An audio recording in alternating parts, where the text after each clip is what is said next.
All right. Hello again. This is take two. I apologize for take one. The lawn guys showed up, and that's all I could hear in my headphones through my microphone was the sound of a lawnmower.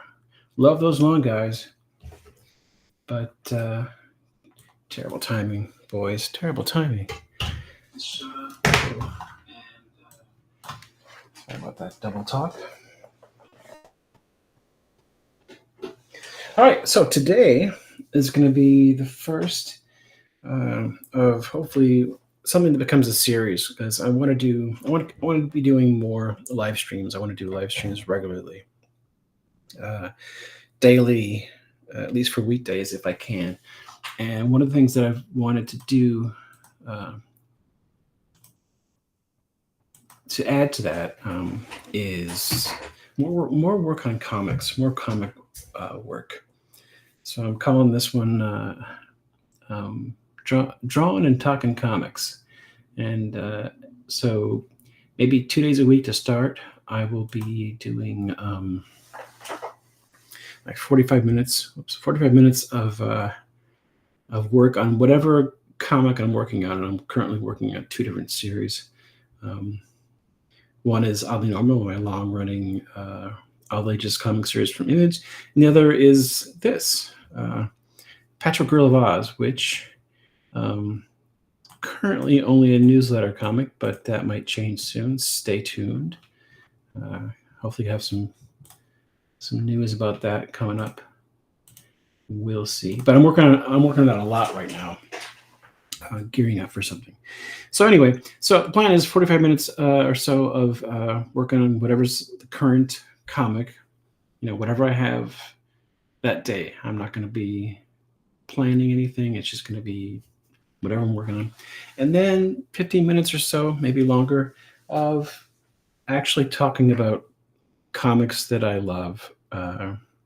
And today's comic talk is going to be about the first comic that I bought that made me fall in love with the medium. So I'm going to get things started here.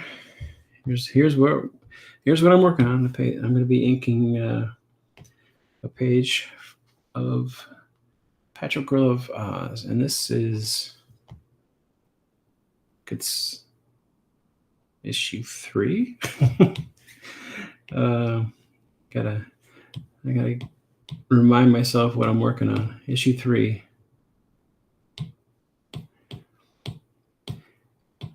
And one of the things that I want to do also is talk about how I work in comics. As you can see here, I kind of started inking this before I was really even ready to start inking it. I kind of wanted to dig in, so got some stuff that's not quite finished, but I'm gonna make sure I'm on the right. Yeah. So this is going to be interesting. We'll see if this works out.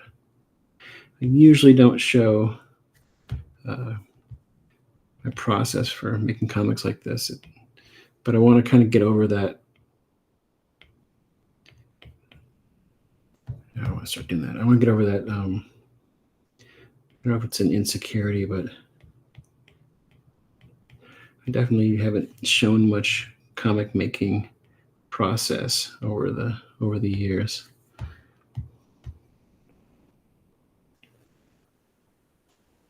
But I figured, why not?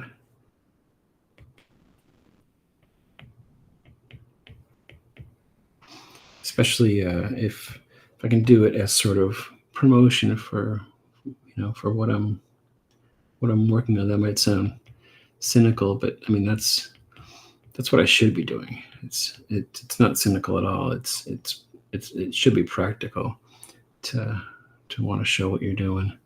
And these days, doing live streams is a good way of doing it. I don't want to do live streams that are just sort of complaining about the controversy of the day. It's so boring to me. So boring to me. And it's not about. It has very little to do with making comics. When I see comic creators turning their live streams into, basically just rants about pop culture or the current state of, the social world, it feels like a waste of this amazing technology and opportunity that we've been given via social media and streaming, to really talk about the art form, something that unfortunately I don't see a lot of on YouTube or streaming. I'm not saying it's not there, and I definitely follow certain accounts that take that approach. One of my favorite comic creators recently started a YouTube channel, and he's killing it. Rob Guillory, the artist behind Image Comics' Chew series, and his own series called Farmhand, which is also awesome. He started his own YouTube channel that it's really, I mean, he doesn't do a lot of craft stuff. It's more about talking about different aspects of the medium, but it's really great and gives a lot of great advice. And I say that and recommend his channel because he kind of took it upon himself to welcome me to Image when I got picked up, when Oddly Normal got picked up, and it came out of nowhere. I was sort of just really, really stunned by his generosity and kindness, and that generosity and kindness is really shows well on his channel. I think he's just doing what on his channel what he did for me, and he might have done for other artists. I don't know, but he gave me some good tips.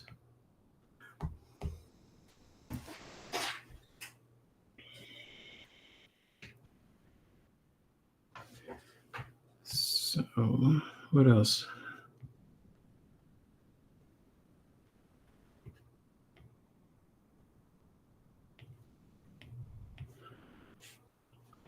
Just inking the Patchwork Girl here.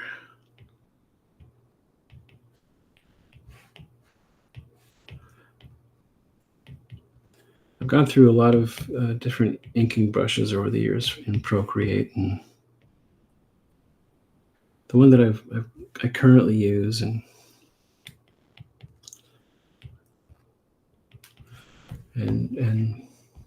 I really like this one, the one I'm using now. It was created by an artist named Stayf, Stayf. I think he goes by Stayf Draws on all social media and stuff. That's where you can find him. And he sells a lot of Procreate brushes. And I had used a different brush for a long time, and then I saw, I don't know what I'm doing here. I saw him come out with this brush that he based on the work of Walt Kelly. I gotta fix this. This is the kind of stuff that I'm always sort of self-conscious about showing because I feel like if I don't get it right away, I'll show my imposterism. I don't like that either. But it's part of the process. Anyway, it's based on Walt Kelly, the inking style of Walt Kelly, and Walt Kelly, who is famous for the comic strip Pogo, really beautifully illustrated. And I picked it up, bought it from him, or it was free, I forget. Either way, I got it legitimately from him. I really liked it. I tweaked it a little bit to fit my own needs. but been using it ever since. I might have added a little bit more. I might have added a slightly different texture to it. I can't remember. I might have added the texture that I used on another inking brush to it to make it less clean, give it a little grit. I don't know if you can see the little bit of. Let me see if you can see that. You can kind of see it. Definitely see it actually. A little grit in there. I don't know, I like the feel of it. Like it has a little variation in there, like a brush pen, which is what I ink with traditionally. And it can be, I'll show you. You can really vary it by the pressure. So that's nice. I like that.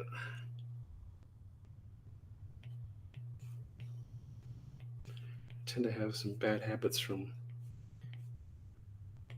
before I started using brush pens, though, where I tend to fake line weight.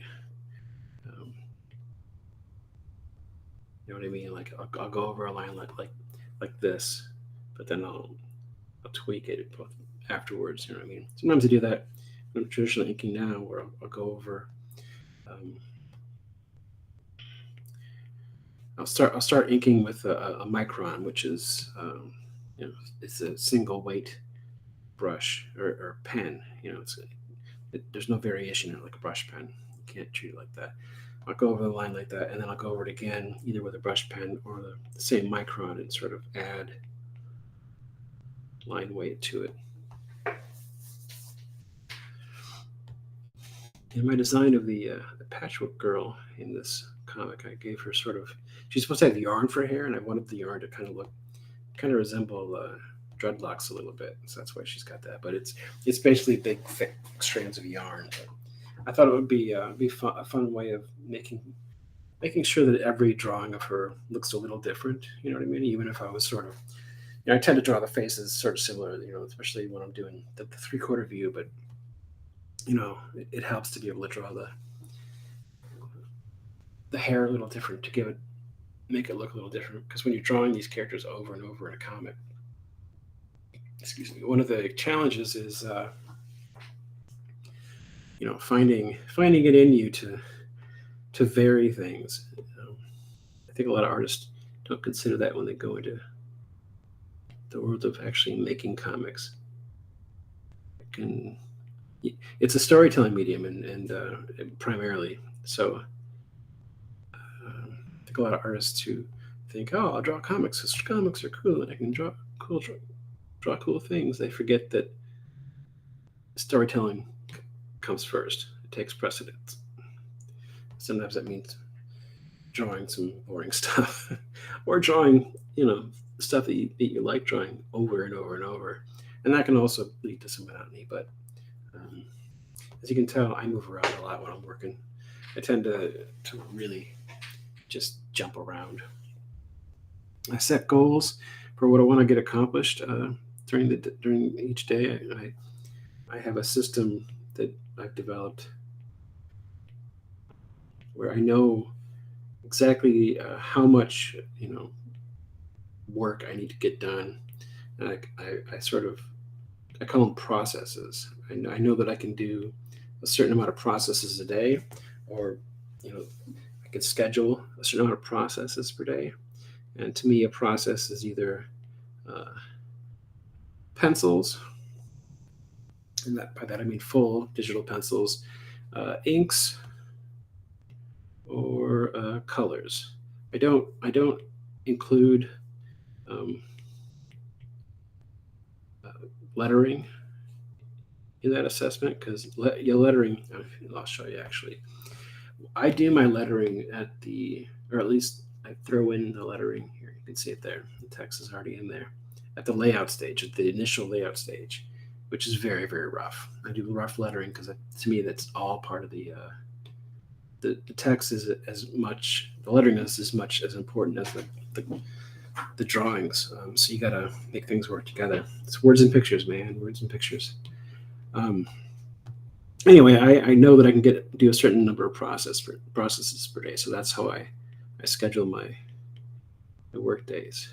And so inking this page will be one process. And it also helps me get through things and not be too precious about things. You know, it when you're sort of just working against your own schedule like that and trying to hit certain markers, it helps you get past any feelings of, oh, this has to be perfect. Well, you don't have time for perfect. You have time for done.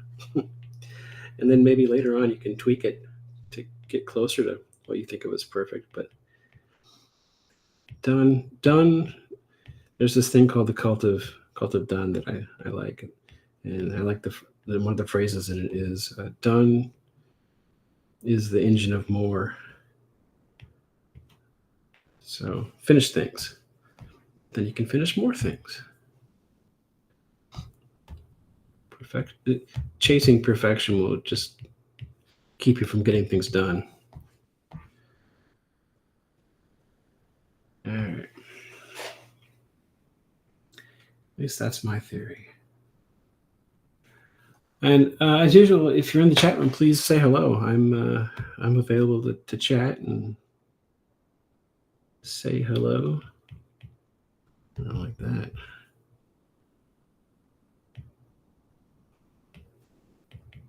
This is another character where I designed her hair to function as a way of making her look a little different each time I draw her, because I can do wild things with her hair. That'll help to make her look a little different each time.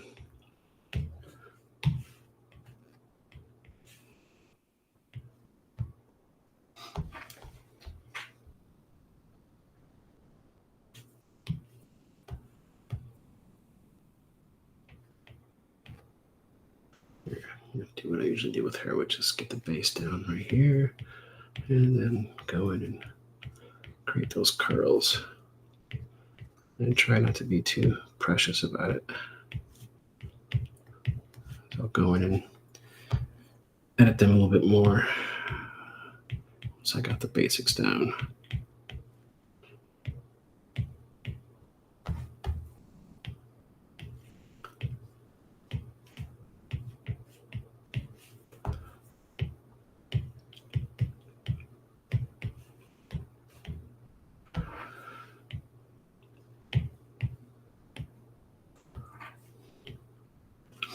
Might look like a mess, but it makes sense to me. What I got there? My inking brush. I call it what I call my old inking brush. But now I use to sort of cut away at certain places like this.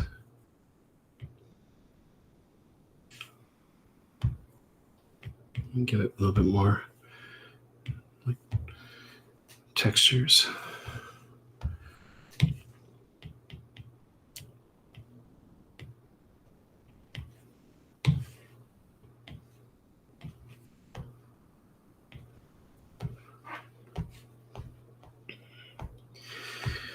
This is Margalat. She is the wife of the Crooked Magician in the Patchwork Girl of Oz, and she designed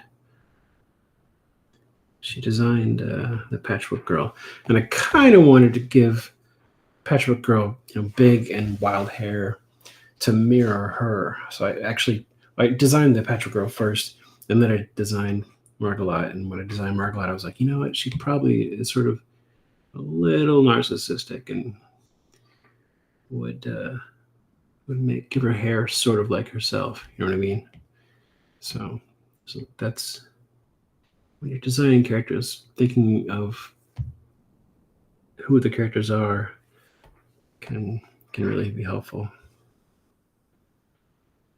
All right, now I'm gonna have to go down here and do a little bit more tightening up of the pencils on this panel.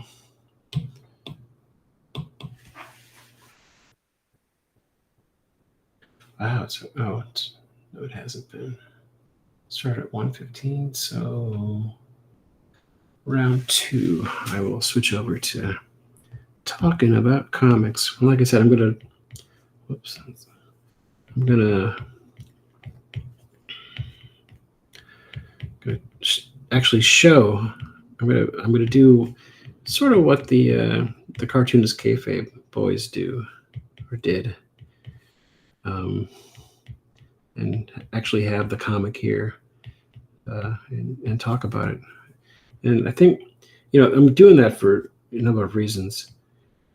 One I already talked about, which is I want to talk about the medium and what I like about it, and show things that I like, but also it'll give me a chance. One of the things, unfortunately, I found that when you start working in comics, I don't know if anybody else has this problem. Who's a comic pro, you don't read as many comics or look at as many comics because you're sort of always up against deadlines making comics. And this will give me a chance to sort of look back at the comics that I love, and maybe some people will see them and want to check them out for themselves.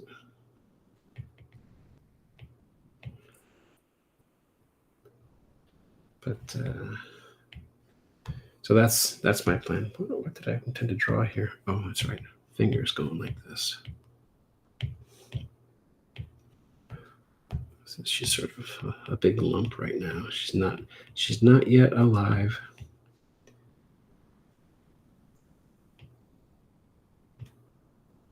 Oh, maybe, yeah, well, that's fine.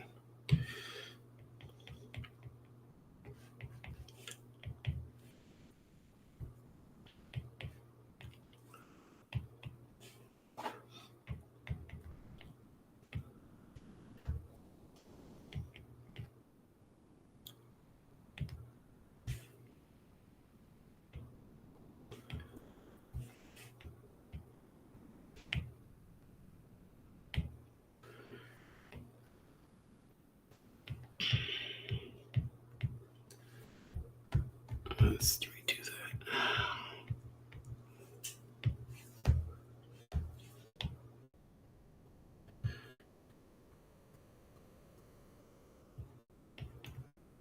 I did sort of a rough pass on these, but I want to tighten up before I actually ink it.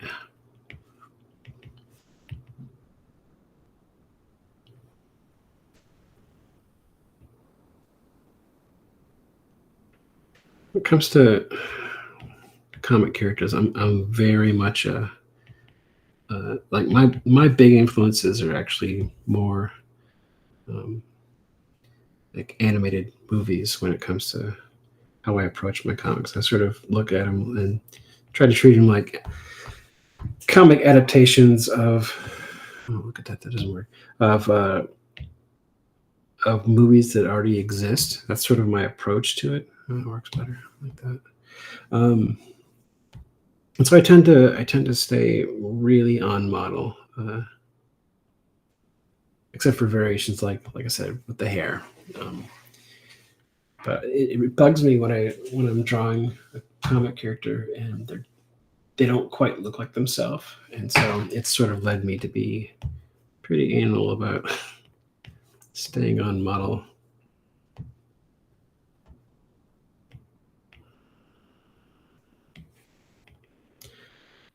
And to that end, I actually create model sheets for each character. Usually not at the beginning, but usually after I've drawn them a number of times, so that I've sort of I've established how I want them to look. But it's helpful. It can be really helpful to do that and establish the look of characters, creating model sheets. Some other comic artists might not feel the same way about that and feel like that's limiting. And I suppose it can be, but I'm not the best artist. I need all the help I can get, if you know what I mean. So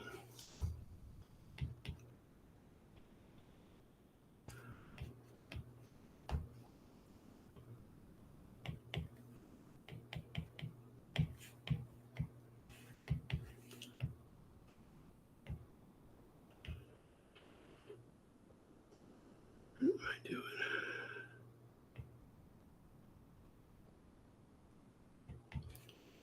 There.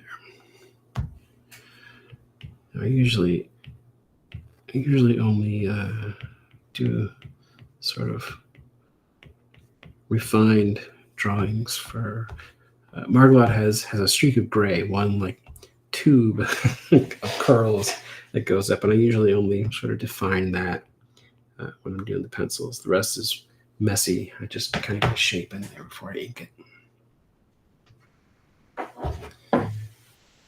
So make sure, check my video, make sure it's still clear. Looks like it's good. Had some issues a few days ago with the stream.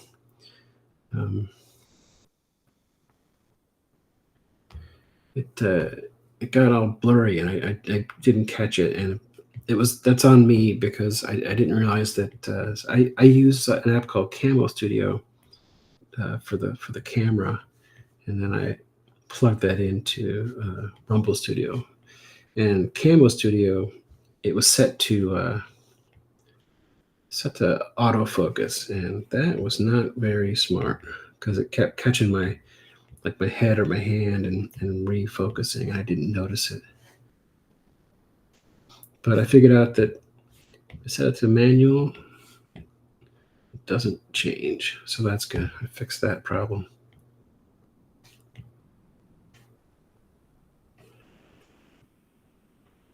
But it really bugged me. If you watch that episode, you'll hear me complaining to myself about being stupid and wishing I could go back. Because I was showing some things that I really, that's not straight.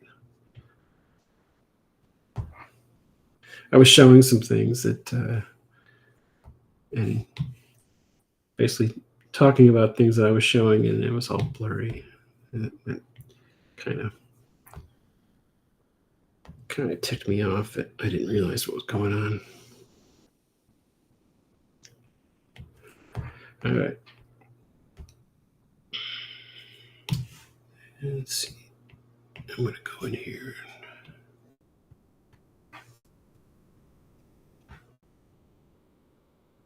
Steal this.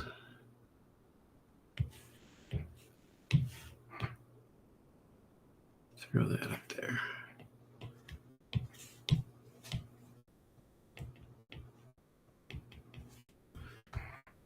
We will call this pencils 2. I like to keep things organized. And I do, when I'm working from layouts to pencils, I iterate, and so I do like rough 1, rough 2, rough 3 sometimes, and then pencils 1, pencils 2, like that, just to keep things organized.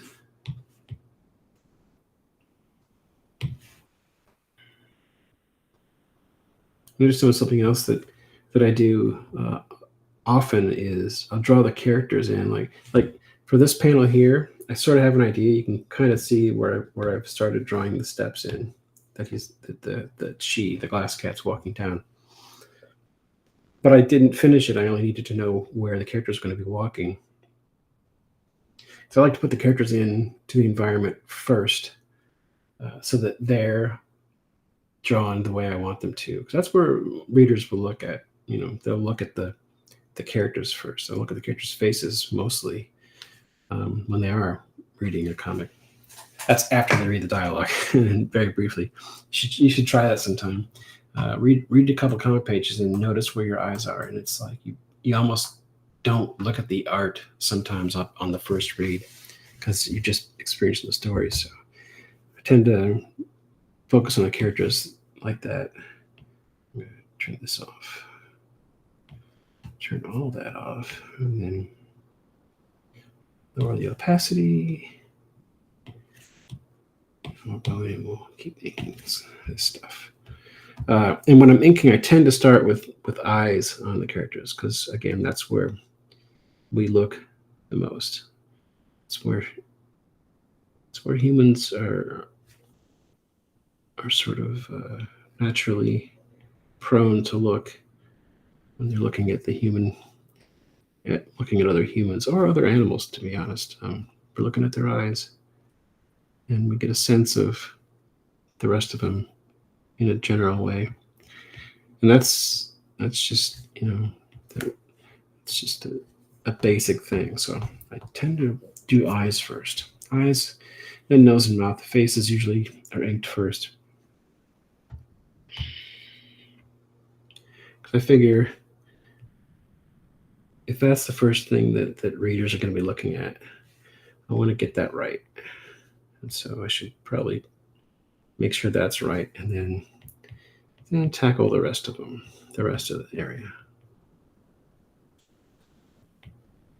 The rest of the features, I should say.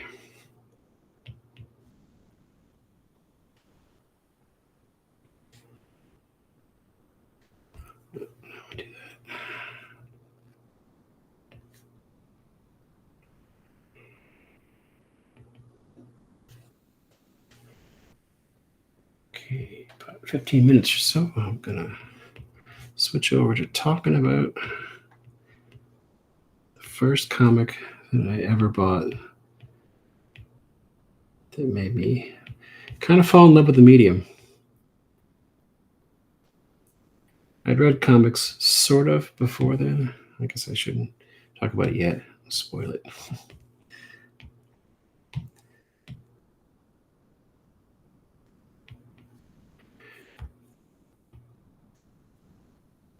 But it's kind of weird that I even started doing comics professionally.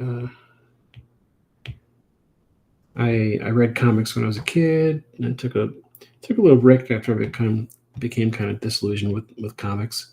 I'll talk about that later too. Oh, what did I just do? And in high school, if I'd known I was going to be making comics for a living, I probably should have been drawing. I was writing. I thought I wanted to become a filmmaker. That was my big thing. And I was working on like plays, and so I wrote a lot.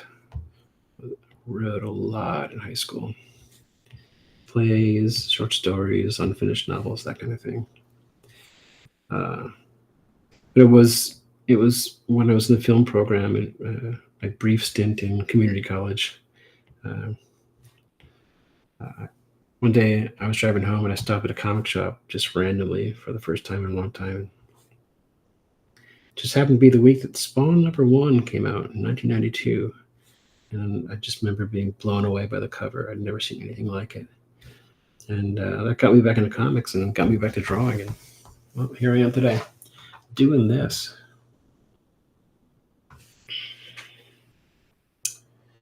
Doing this.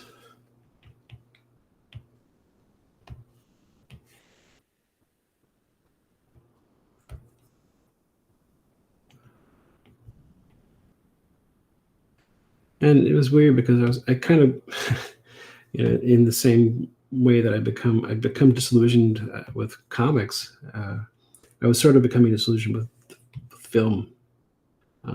It wasn't. It was really frustrating to me because it seemed like it was all so technical. This was still in the, celluloid era. This was 1990. I guess 1990, end of 1991 through 1993. I guess I was in community college before I quit. Lack of funds and also a change of direction. But I mean, it was still film cameras, and that was really frustrating to me because I just wanted to tell stories, and I think, once I discovered that one of the reasons I stopped drawing is I felt like the way that I drew, which is sort of cartoony, even then, didn't work for comics. There weren't, this was the age of, when I was into comics, John Byrne, Frank Miller, that kind of thing, the mid '80s, and other artists who were much more in the sort of illustrative vein. Mine was, my work was really cartoony even then. And when I got back into comics, Spawn #1, it hit me like a ton of bricks because, I had never seen Todd McFarlane's work before. I didn't follow him through the Spider-Man era. And his work was so quirky I'd never seen anything like it. And I thought, well, if that's what's, if the comics had changed into that while I was away, maybe I should get back into doing it, And I had found a bunch of other comic creators that were similar at the time that made me think, well, maybe I do have a place in this business. One of them was Matt Wagner. I remember seeing his work on Legends of the Dark Knight, a 3-issue arc called Faces, and I was just like, this is awesome. And then I found Jeff Smith, and then Mark Crilly, and it really made me think, yeah, I think I can do this.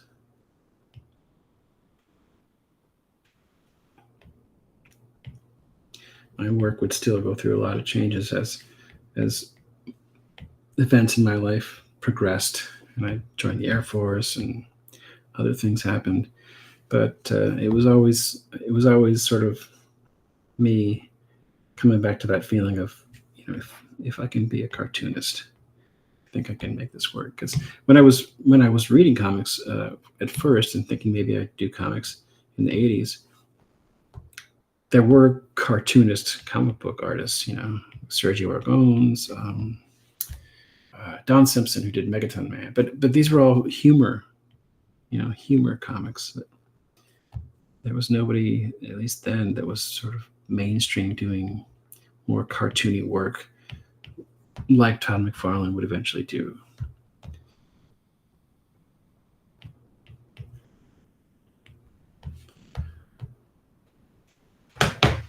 Anyway, I'm just rambling now. That's okay.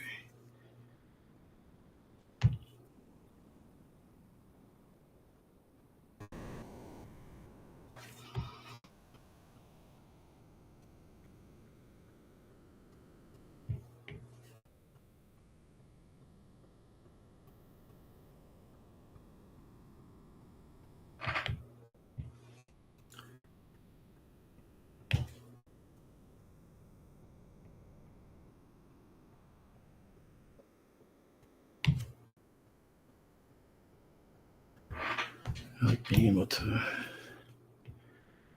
erase things on the fly like this as I'm inking. It's something that I don't get to do with traditional work, which is one reason I like digital work. I like that I get second chances, when I've screwed up.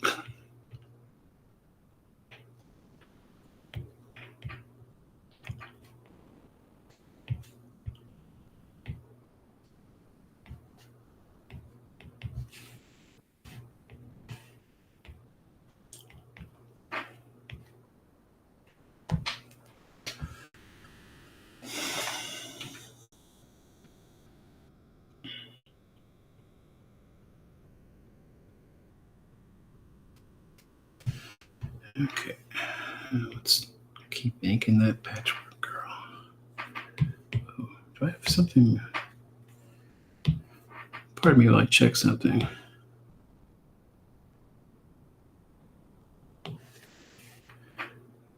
Keep turning off enable painting with finger, and it keeps getting turned back on somehow in Procreate. I gotta mention that to the Procreate folks. See there's another dot you can tell.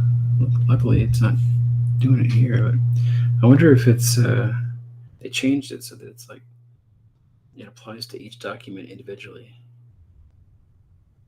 I'll have to figure that out. Oops.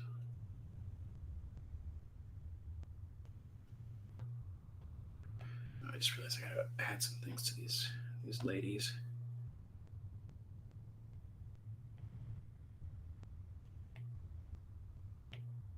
I'll do that later.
One important thing when it comes to doing comics, I kind of use this as advice when people ask me about making their own comics. Oh, I was on the wrong layer. Oh, I see what I did there.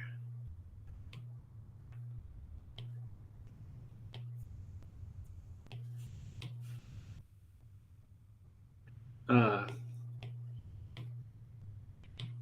it's really important that if you're going to make your own comics, come on. What is going on with the brush here? There we go. Brush does its own thing sometimes. You really got to love the characters, even if they're not like the most likable characters. You've got to find a way to love them enough to revisit them every day, because there's going to be days when you just don't want to, just because you're just not feeling it, or you want to draw Batman instead. But making comics, again, like I said, it's a storytelling medium first. So you gotta want to come to the table and continue telling the stories. Otherwise, you're probably not built for making comics. It's just, and some people don't want to hear that because they think, but I love drawing and I love superheroes and blah, blah, that's not enough. It's just not. In the same vein, if you can't sit alone in a room for 10 hours, oops, you might not be. I'm doing like a Jeff Fox video. You might not be a comic artist but it's true. If you can't sit alone with your own thoughts for a lot of time, making comics might not be for you.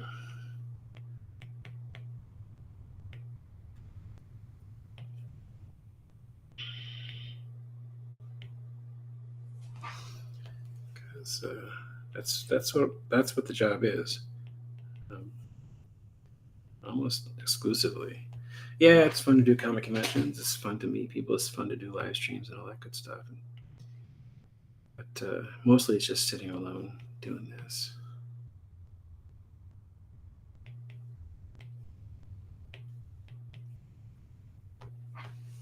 Getting the details right so that when your readers experience it for the first time, they're experiencing exactly what you want them to, right when you want them to.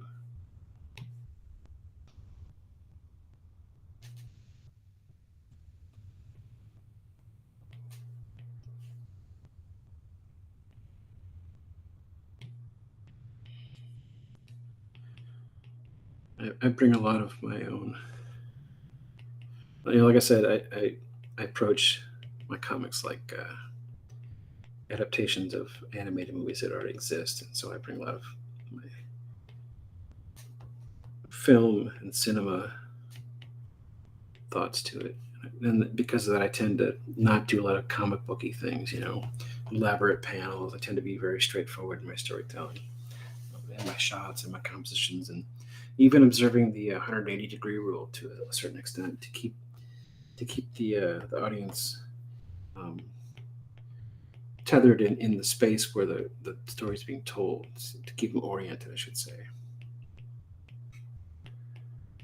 And that's pretty much because it's all about the storytelling for me. My comics will never look the way I want them to, totally, because of my limitations as an artist. So, but if I can make the storytelling solid, at least I have that going for me. I think I've learned that a lot from reading Jeff Smith's Bone. He's one of, I think, the best comic storytellers. For the same reason, I think, because he came from animation and brought that his sense of storytelling from animation, and it shows. And he's very, very sort of straightforward storytelling. Very little comic booky convention, elaborate panel design. That's just not what I do. And took it from him. All right, so it's 2:00. I didn't get too far, but I'm not done working for the day. But got some work done on this page, and talked about inking a little bit. So I'm going to switch gears here. Let's put that down. Whoops. Let's save that. I'll get rid of my iPad.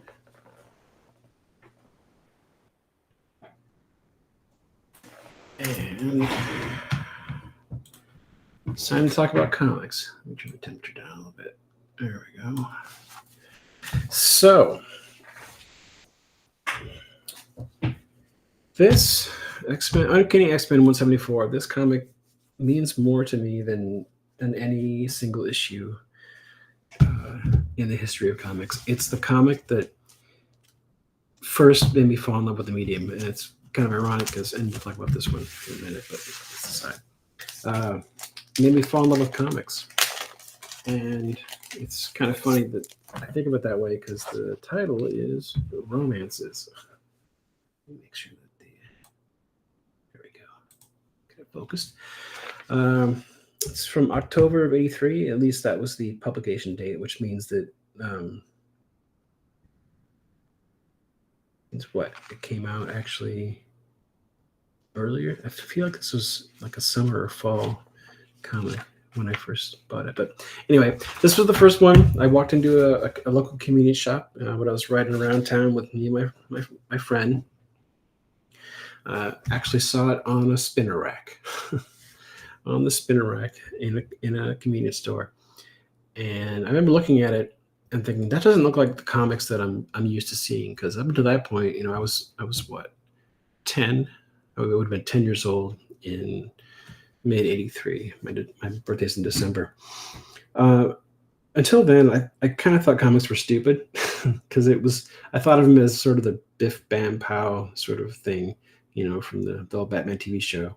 They just seemed stupid. I didn't really understand superheroes. I read comics. I read 2 comic titles sort of regularly. One was Star Wars and the other was G.I. Joe, but they were tethered to things I already loved, So it wasn't so much that I was reading them for original storytelling. I was reading them because they were things that I loved. But this, I saw the cover and I'm like, that looks interesting. It doesn't look like just punching. I didn't know anything about the X-Men. I didn't know anything about these characters, but it kind of intrigued me. And it turned out that this issue, looking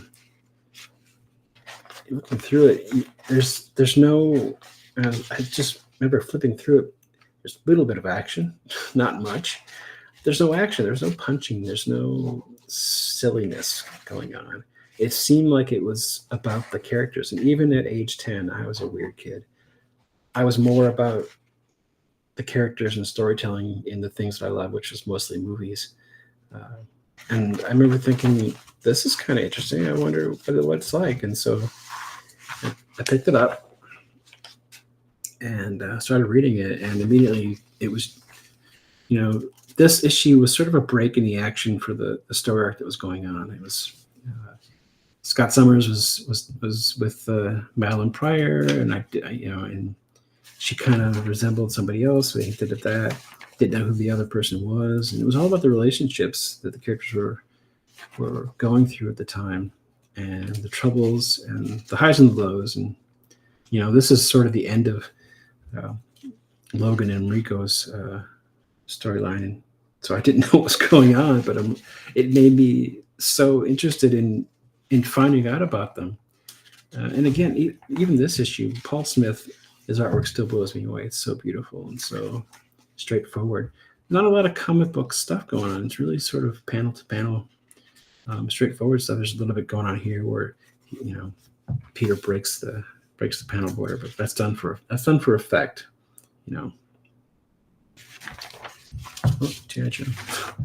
Oh, and here again, there's hints at things in the past that I had no idea what they were, but they really intrigued me. Again, more just really straightforward ones. But I'm looking at this now, and I look at it. Sometimes I look at old comics, and I'll notice things that wouldn't have stood out at the time. But like, there's no background past the windows here, and it doesn't. You don't miss it. It doesn't. I mean, it'd probably be in there now. It'd be easy to just paint some clouds in there, and then we get to the end here of this issue. Oh, I love how this is set up. These car approaches and then parks, and then this one shot from moment to moment, and this character comes in, and at the time I was just like, oh, who is that? Don't know. And here we go, conflict starting. Beautiful setup here of the two romantic partners, but then there's a break, and I love this panel to panel here goes from close up to mid shot where you see her move back a little bit, but it's almost like a camera move. The camera pulls back just a little. Well, even from this one, the camera pulls back just a little bit, and then she slugs him. What a great page turn too.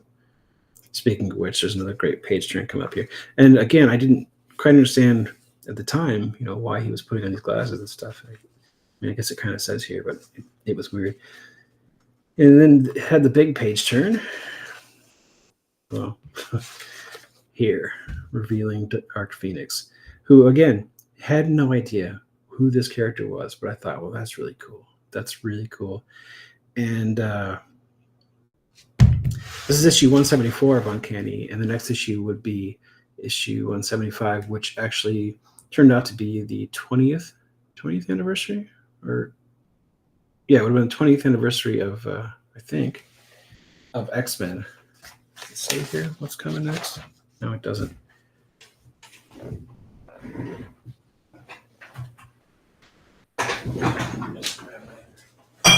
Whoops.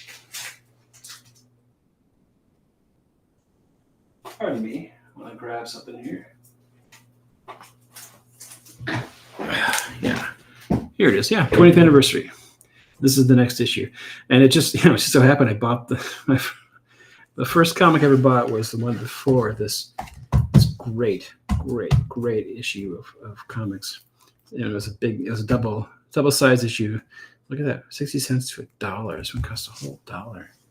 Man, it's crazy, right? Whole $1. It's so cool. It's so great. Anyway, after I finished this issue and thought, well, that's I immediately like these characters and want to know more. I probably the next day went back and got the previous issue, which was still in the spinner rack, which was issue 173. And I mean, come on, look at that cover. Look at that cover. Oh, wow. What a terrific image of Wolverine, who, again, a character I didn't know, but I would after this issue. And Rogue, still near the beginning of her story. This is the era when she had just joined the X-Men, and she had been a villain character prior to this. But I remember, this issue, there's a lot of action, lots of cool stuff going on. Set in Japan. This might actually started my fascination with Japan. One of the few foreign countries I visited. I went to Tokyo in 2006. I think 2006. Loved it. Anyway, I mean, right away, it's a John Woo movie. You get the one panel setting the scene, and then boom, people thrown out of a window, and this double page here. I love double pages with multiple panels, and maybe this is why I've done this a couple times in my own books. But look at this awesome double page spread.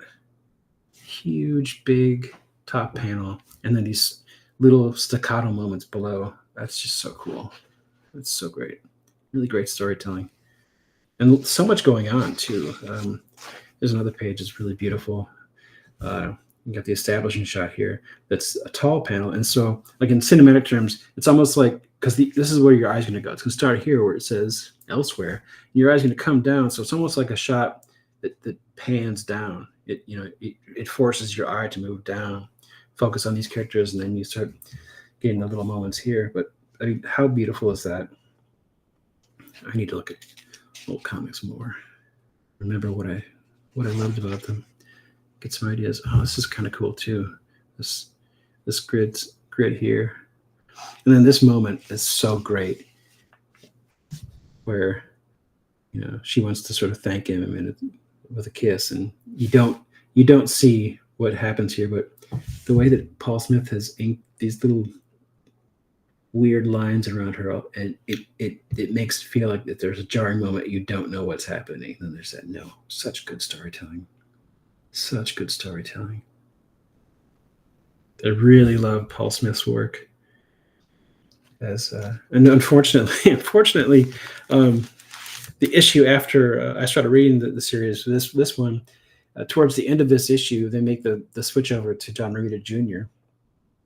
And so this is the last issue that Paul Smith drew. I didn't know it at the time, and I was so disappointed with John Romita Jr.'s work at the time. I've grown to love him. I think he's one of the greatest comic artists of all time. I love his work, but it was really jarring change for Paul Smith at the time. God, these are beautiful pages. This one, this long shot of the lightning coming down. These pages, this action scene against the, what's he called, Silver Samurai? They're actually sort of reminiscent, or based on, I should say, or homages to the Wolverine miniseries that Frank Miller drew. If you look at that, you'll see similarities to these, and I think that was intentional. Obviously, Chris Claremont wrote both of them, and I'm guessing they told Paul Smith to sort of use that as a basis to sort of mimic it. But they're still beautiful. They're really well drawn. Great stuff. Great action. Great Wolverine action. I love this panel especially. From this panel to this panel during the fight, where you don't see the sword actually enter. You see, he's got it off panel here, and he's about to plunge it into Wolverine, who has the healing factor, so it's not going to kill him. But the expression on Wolverine here, it's wonderful. Really wonderful stuff. Great choreography. If you look at the drawings, really tell the story, and you can almost see it in motion. Really good stuff. Ending, with him pretty much having the upper hand. He could, and then she comes in and stops it. It's really, really good. And the other thing I like about this fight scene is it's all done in sort of the horizontal panels, the sort of widescreen look. It's come to be called, until this moment where it's stopped. Well, I guess it keeps going, doesn't it? Well, my admiration remains. This is another example of something that I call comic booky in terms of, breaking the panel border. I don't do that a lot in my work. Neither does Paul Smith, and when he does it, it's for effect. There's a reason for it. And I love her hair. It's just all black. There's no definition to it, and it kind of works so well. Whereas with Mariko, you really see the definition in the way her hair is done. It's pretty cool. I love this moment. Made me fall in love with Rogue. Where she saves Logan, and absorbs the power, and then almost dies, but Logan finally gives her that kiss so that she can absorb the powers. It's a really beautiful moment, and because this is some of the first X-Men storytelling that I ever experienced. It's one of the reasons why the first X-Men movie is my second favorite of the entire series after First Class, because it focuses on the Logan and Rogue storyline so much in such a beautiful way and similar way. I think that's what makes me appreciate it so much. And then in the ending, and it's funny because I'm seeing, I'd already seen Rogue, or seen Storm in her new form, sort of punk Rogue, but the mohawk and the leather.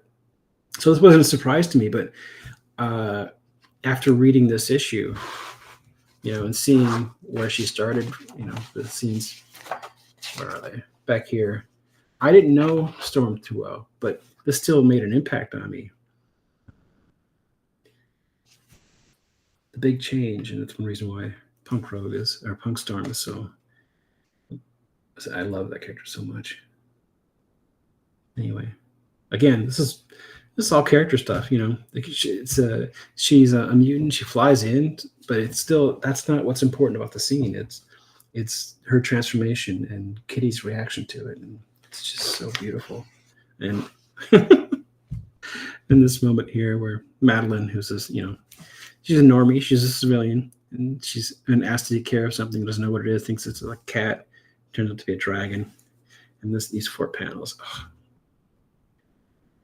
Maybe if you're fond of more flashier comics, you won't appreciate it. But I love this sequence where she pulls him in.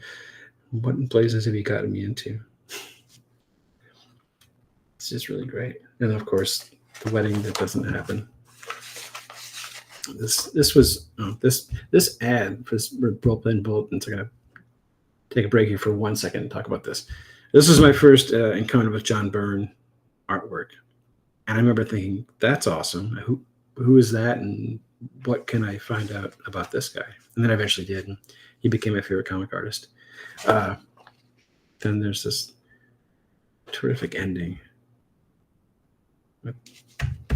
Really good stuff. Really good stuff. Really good stuff.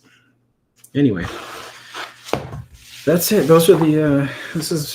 This is where my love affair with the medium of comic books began. These 2 issues. This one in particular.